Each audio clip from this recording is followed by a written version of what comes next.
elə 76-cı sualına. Deyir ki, sınaq.docx faylı güvən qovluğunun daxilində yaradılan qovluğun daxilindəki alt qovluğa yerləşdirildi. Faylın sonraki mümkün yolunu müəyyən edin. Baxıram ki, hamısında C diskidir. Yəni diskim C diski olacaq. Daha sonra mənə deyir ki, güvən qovluğunun daxilində yaradılan. Deməli, var güvən qovluğum. Bunun daxilində yaradılan qovluğun daxilindəki alt qovluq. Yəni güvənin daxilində nəsə var və bunun daxilində də bir dənə qovluq var. Və deyir ki, burada da mənim faylım yerləşir. Sınaq.docx. Yəni sınaq.docx faylım var. İndi mənə deyir ki, faylın mümkün yolunu müəyyən edin. Faylın yolu da bilirsiniz ki, fayla qədər olan hissədir. Yəni fayla qədər sanki bir yoldur. Da orada faylın özü yoxdur. O baxımdan indi variantlara baxsam, burada faylın özünü götürməyəcəm. C diski, güvən, imtahan, blok. Bəli, C diski, güvən var. İmtahan olsun A, blok da olsun B. Onun üçün B variantını götürə bilərəm. Burada yine sınaq var, götürməyəcəm. Burada qovluğumun biri yoxdur. D variantı onun üçün səhvdir. Y-də də sınaq.docx verib. Bu səhvdir, olmaz. Ona görə düzgün cavab olacaq 76-da B variantı. Daha sonra baxaq 77-ci suala. Bunu neyə bilərsiniz? Onluq say sistemini gətirib də həll edə bilərsiniz. Ya da ki, alt-alta toplama metodu ilə alt-alta yoxlayaq. 26 plus 14 plus 16 bizə verib nəyi? 60-ı. X-lıq say sistemini bilmirəm. Toplayıram. 6-nın üstünə 4 gəldim. 10. Üstünə də 6 gəlsəm 16. İndi belə deyim, ya 16-lıq say sistemidir bu, ya da 8-lik say sistemidir. Çünki mən 16-dan ya 16-nı çıxaram ki, 0-ı alım, ya da ki 16-dan 2 dənə 8-i çıxaram ki, 0-ı alım. İndi gəlin 16-lıq say sistemi üçün yoxlayaq. Yəni 16-dan çıxsam, bir dənə 16-nı mənə verəcək 0. Həmin 0-ı yazdım bura. Bu da bir dənə də biri də yadda saxlayıram. 2-nin üstünə 1 gəldim. 3, o da 1, 4. Bir də yadda 5, amma bura 6 yazıblar. Deməli, bu 16-lıq say sistemi üçün ödəmir. Nəticəm olacaq Y variantı 8-lik say sistemi. İndi gəlin bir dənə 8-lik üçün yoxlayaq. 6, 4, 10, o da 6, 16. 16-dan mən çıxmalıyam 2 dənə 8-i. Ki, bura 0 yaza bilim. 0 yazdım, bu 2-ni də yadda saxlayıram. 2-nin üstünə 1 gəldim, 3, o da 1 yadda 4. Bu 2-ni də 4-ün üstünə gəlirəm, mənə verir 6. Deməli, həqiqətən də 8-lik say sistemi üçün ödədim.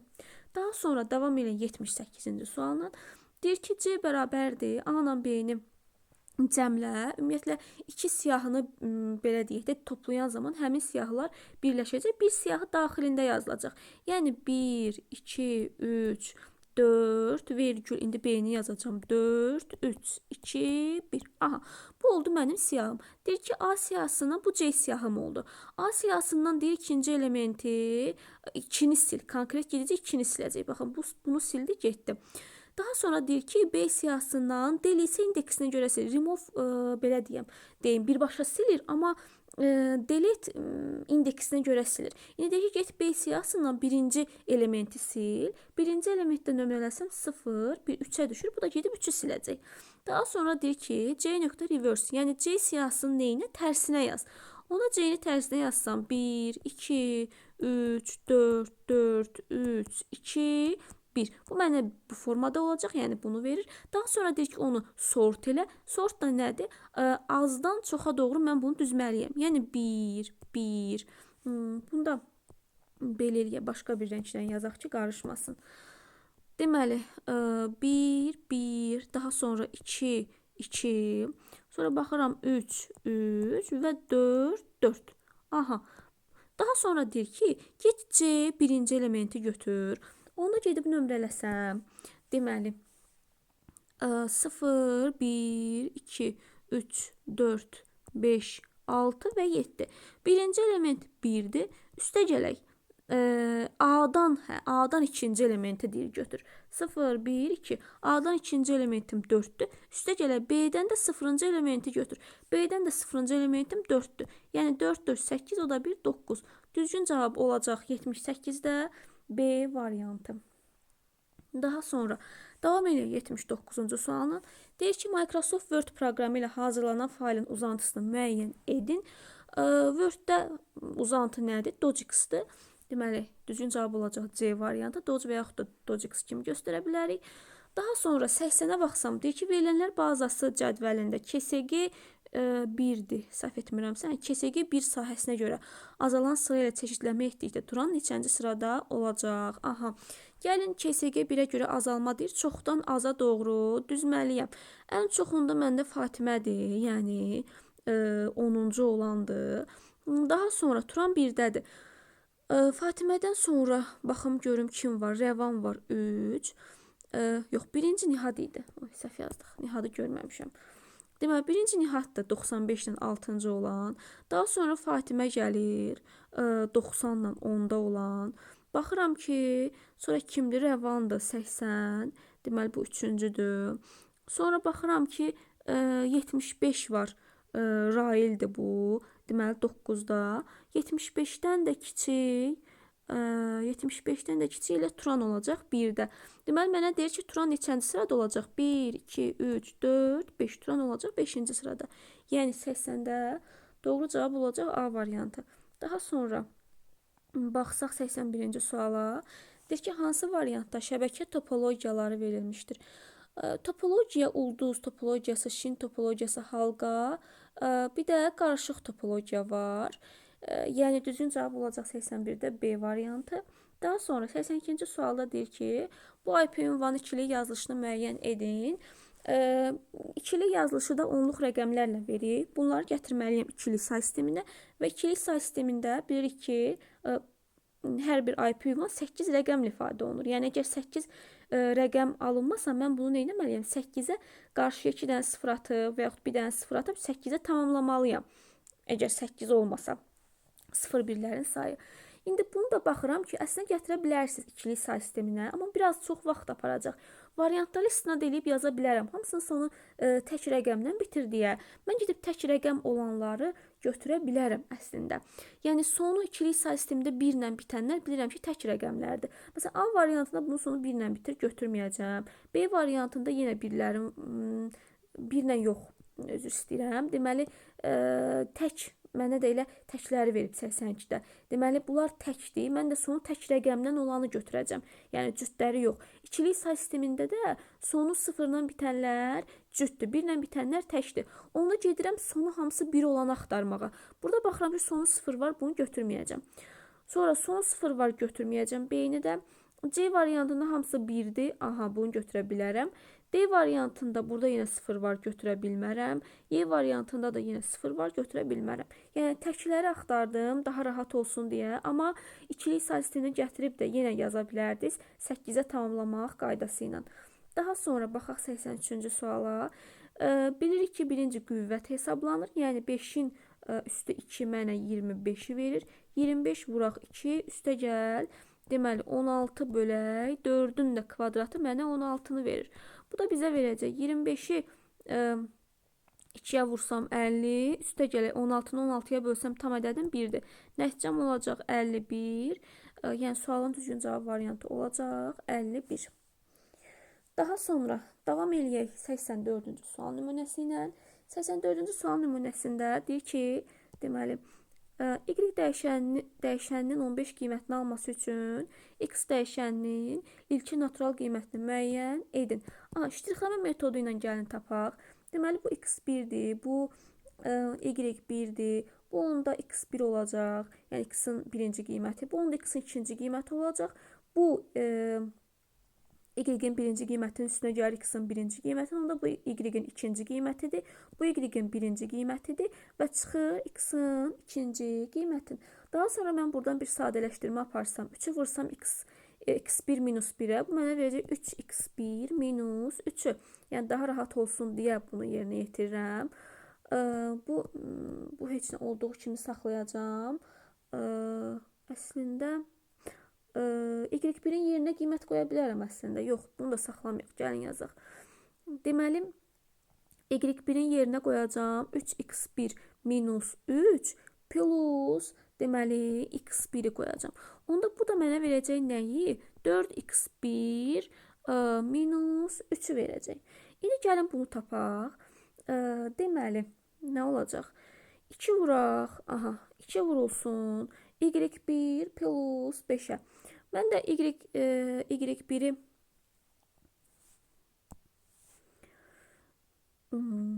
Y1 belə eləyək. Burada mən gedim Y1-in yerinə yazım 3x1 minus 3'ü. Bu da mötəzədədir. Minus x2'nin də qiymətini almışam. 4x1 minus 3. Aha. İndi gedib bunu həll edə bilərəm. Deməli 2 vuraq. Bunu da qələmin rəngini dəyişim. Deməli 2 vuraq. Y1 plus 5'ə. Yəni Y1'i tapmışdım. 3x1 minus 3x1 minus 3. Yəni bunu elə bil ki, aşağı köçürəcəm. Sadəcə qarşıda bir dənə 2 var. Minus 3 plus 5'dir. İndi burada da belə sadələşdirmə eləyə bilərəm. Elə plus 2 kimi yazaq da bunu. Bəri başdan plus 2 yazım. Minus, deməli bu mötəzədədir. 4x1 minus 3'ü də, baxın bunu da elə bil olduğu kimi getdim yazdım aşağı. Sadəcə qarşıda bir dənə 2 var idi. İndi baxıram ki, heç nə. Mötəzəni vurub açacağım. Deməli 6x1 üstə gələk 4 minus 4x1 minus 3. Onsuz ki bizdən x1'in başlanğıc qiymətini istəyirdi. Onda bu mənə verəcək 2x1 plus deməli 7. Y də ən sonda alıb 15 qiymətini. Bərabər eləsəm əgər bunu 15'ə, 2x1 bərabər olacaq 8'ə, x1 də bərabər olacaq buradan 4'ə. Və salam, tapdım ki, x1'in qiyməti elə 4 imiş. Yəni bu formada bir sadələşdirmə aparmaqla belə bir cavab əldə etdim. Daha sonra davam eləyək 85-ci sualla. Yine Excel'e aid olan bir sual nümunəsidir ki, bu da düsturların köçürülməsinə aiddir. Deməli, nə istəyir? C1 xanasına belə bir düstur yazılıb. Bunu C1, D4 diapazonundakı xanalara köçürdükdə D5 xanasının qiymətini müəyyən edin. C1-dən D4'ə qədər mən bunu köçürməliyəm. Yəni C1'də var, C2, C3, C4, yəni ta ki D4'ə qədər köçürəcəm mən bunu. Onda deməli bu C1'dədirsə, mən C2'nin nəticəsini alacağım. B1 üstə gələk dollara, dollar 1'dir. Onda bu mənə verəcək bir dənə artacaq da. B2 üstə gələk. Da dolların yazmıram, bunu A kimi yazacağım. Da gəlin dollarda yazaq, qarışmasın. Yəni dollar A, dollar 1 olacaq. Daha sonra deməli bunu B3'ə köçürsəm, bu da mənə verəcək B3 üstə gələk yenə dollar A, dollar 1. Yəni A1 dəyişmir. Sadəcə B xanasında sətirlər dəyişir. Bu da mənə verəcək B4 üstə gələk dollar A, dollar 1. Təzədən yenə burada köçürsəm, C5'ə də köçürsəm, B5 üstə gələk dollar A, dollar 1. Daha sonra gedirəm, bunu nə edəcəm? D4'ə qədər, D1'dən D4'ə qədər köçürəcəm. İndi C1'də, bu düstur C1'də idi. İndi mən bunu D1'ə köçürsəm, yenə də belə deyim də, burada da artıq dəyişiklik elə bil C-lərdə olacaq. Baxın, belə bir şeydir də. Düsturum C1'dədir. Yəni C1 bərabərdir. B1 üstə gələk dollar A, dollar 1'dir.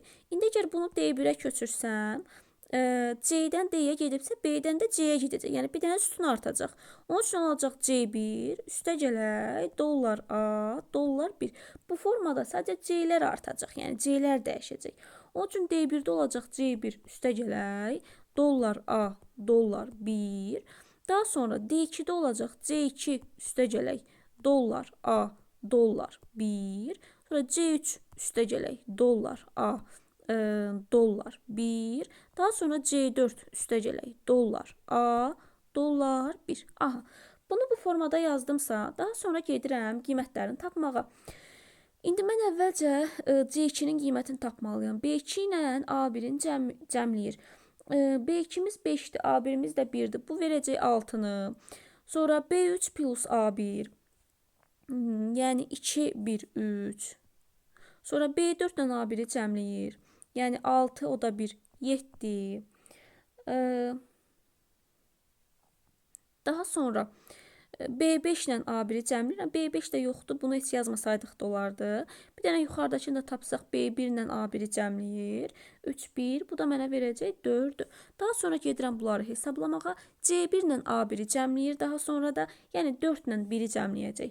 Bu olacaq 5. Daha sonra C2 ilə A1-i cəmləyəcək. Yəni 6 ilə 1-i cəmləyəcək. 7. Daha sonra C3 ilə A1-i cəmləyəcək. Yəni C3-ə tapmışıq 3. 3 ilə 1-i cəmləyəcək. Bu bizə verəcək deməli 4-ü. Daha sonra C4 ilə A1-i cəmləyəcək. Yəni 7 ilə 1-i cəmləyəcək. Bu da eləyəcək 8. Ən sonunda da deyir ki, sam D1, D4. Yəni sam ümumi bilirik ki, cəm funksiyasıdır. Onun üçün bunların hamısını cəmləyəcək. D1-dən D4-ə qədər. 5 plus 7 plus 4 plus 8.